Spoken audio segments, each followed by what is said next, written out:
Hello everyone. This is the last in our four-part series of lectures covering the Iliad material that we discussed in class.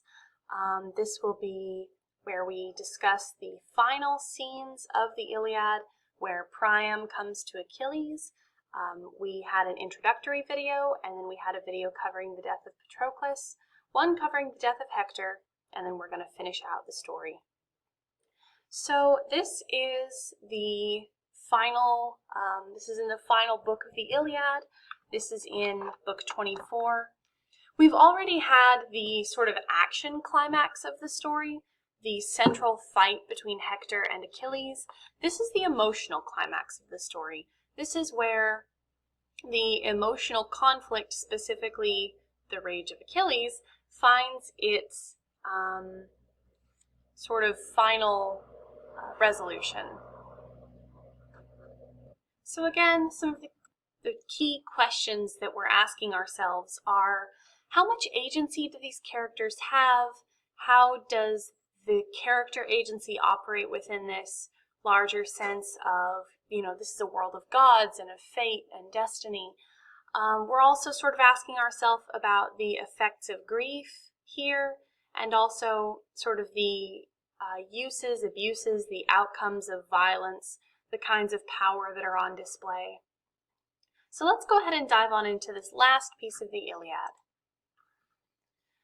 So in this last piece of the story, Priam comes to Achilles to ask for Achilles to return the body of his son Hector.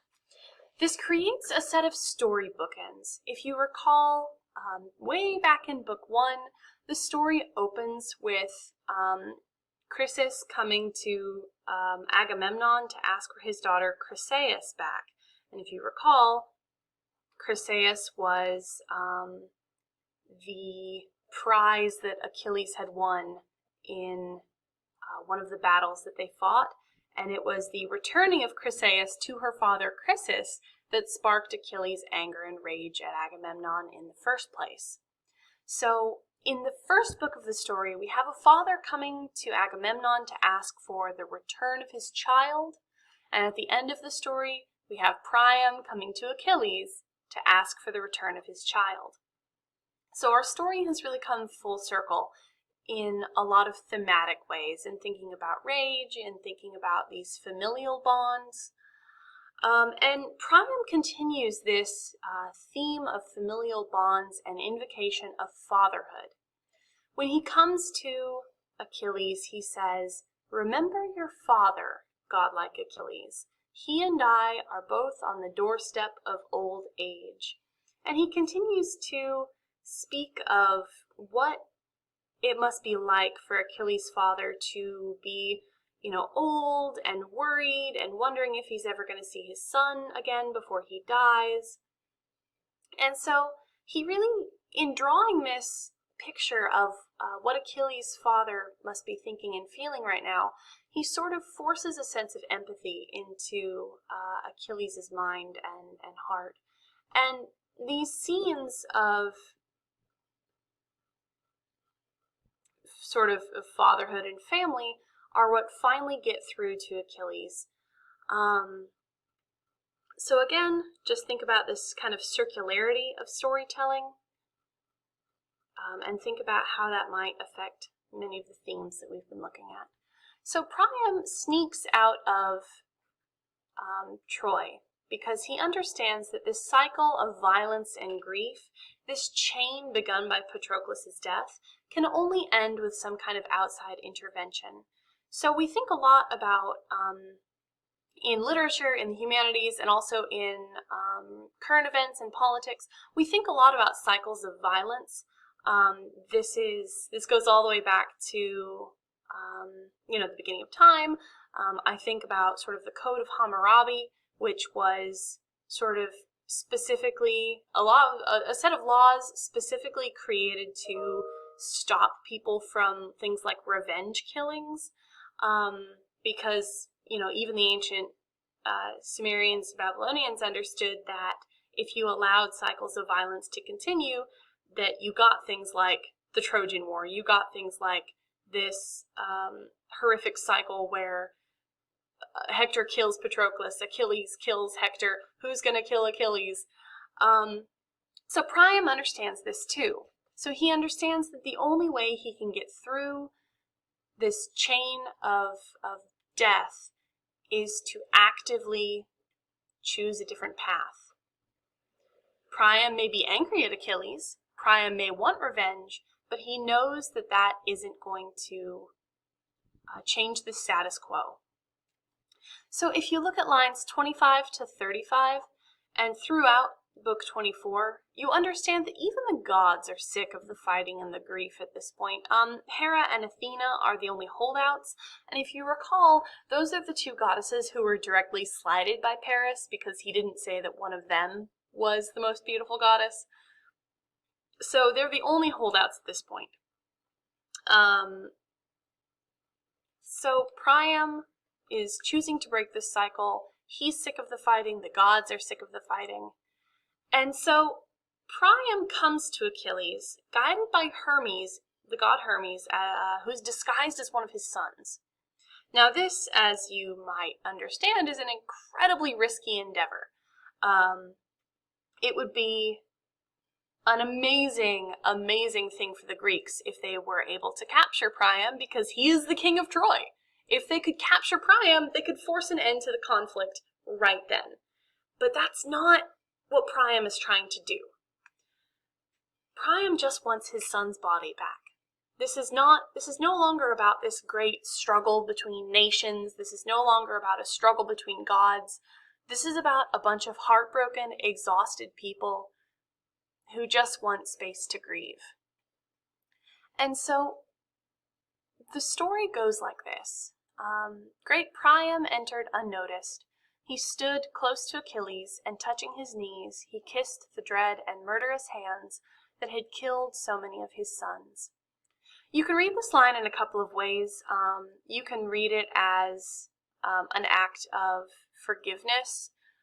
In kissing the hands that killed his sons, you can read this as Priam offering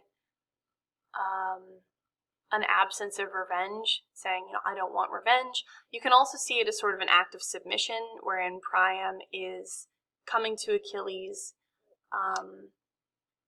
in a submissive stance rather than in one of opposition or of battle. So either way you choose to read it, Priam is specifically positioning himself not as an opponent of Achilles. Again, then he invokes these fatherly relationships by comparing himself to Achilles' own father Peleus. Remember your father, godlike Achilles. He and I are both on the doorstep of old age. He may well be now surrounded by enemies wearing him down and have no one to protect him from harm. So again, this is a really useful rhetorical move. Throughout the text, it is familial bonds that are placed above everything, every other kind of bond. Even those bonds of like temporary brotherhood or chosen brotherhood, family bonds are still really hold primacy. And so in saying things like, imagine your father in my position, how would you feel? Again, he's really forcing this sense of empathy out of Achilles. And so this has the desired effect on Achilles. He looks at Priam and he pities him. He thinks about his father and he gets worried. And remember that Achilles too is still desperately grieving Patroclus. So the story tells us the two of them remembered. Priam, huddled in grief at Achilles' feet, cried and moaned softly for his man-slaying Hector. And Achilles cried for his father and for Patroclus. The sound filled the room. So if you recall, the martial or military, the action climax of this story is this absolutely wild, all-out, incredible battle between Achilles and Hector, who are just about evenly matched. It's vibrant, it's brutal, it's incredibly descriptive, and to contrast it, at the emotional climax, we just have two men grieving together. It's the middle of the night, they're in Achilles' tent, and they're just weeping together. They're weeping for the things that they've lost. They're weeping for the things that their fates and the meddling of the gods and their choices have led them to. They're still enemies. They're still stuck on different sides of this conflict. But in this moment, they're finding common ground in grief. A little bit after this, Achilles says to Priam, "Remember to eat. You can mourn your son later when you bring him to Troy. You owe him many tears."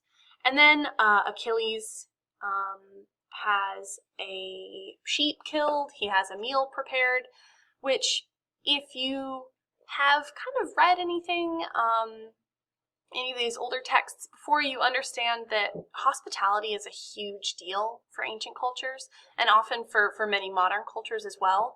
That sort of the idea that once you have shared a meal with someone, you are at least symbolically no longer enemies.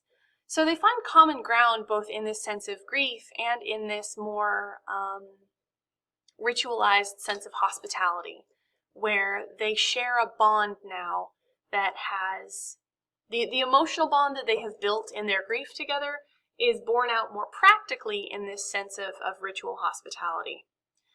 But unfortunately, they are still on opposite sides of conflict. And so Achilles has to send Priam back, but he sends him back with the body of Hector, which is what Priam was trying to get in the first place.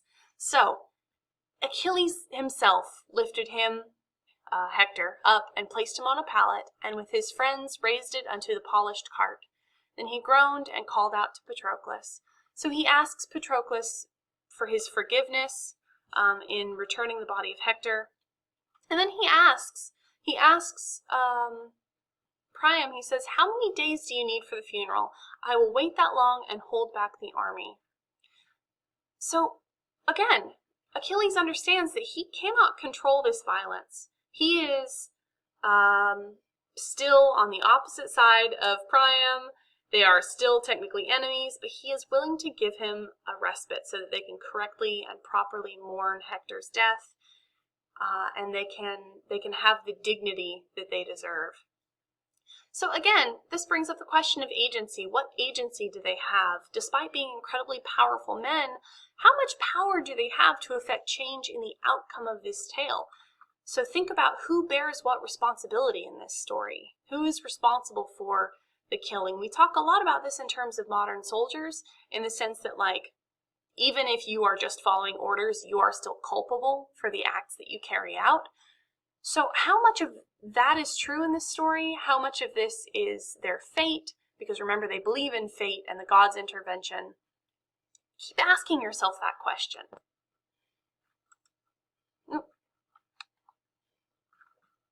So after this, we see, as we talked about in the last video, we see the people mourning for Hector back in Troy. We see Andromache's lament, which we've contrasted to Achilles' own lament. And we also hear the laments of Hecuba, Hector's mother, and Helen. So it's notable that we get laments from the three women of Troy, but then the story just ends. Because remember, this is not the whole story of the Trojan War. This is the story of Achilles and his rage.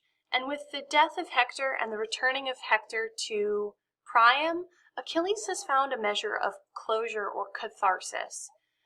The Trojan War will go on, the big horse thing will happen, the sacking of Troy will happen, but the story of Achilles' rage is over. He has come to understand sort of his hubris. He has come to understand his grief. His story has played out. So that's it for the Iliad videos. Please keep an eye out for further assignments and videos and whatnot, and have a great day.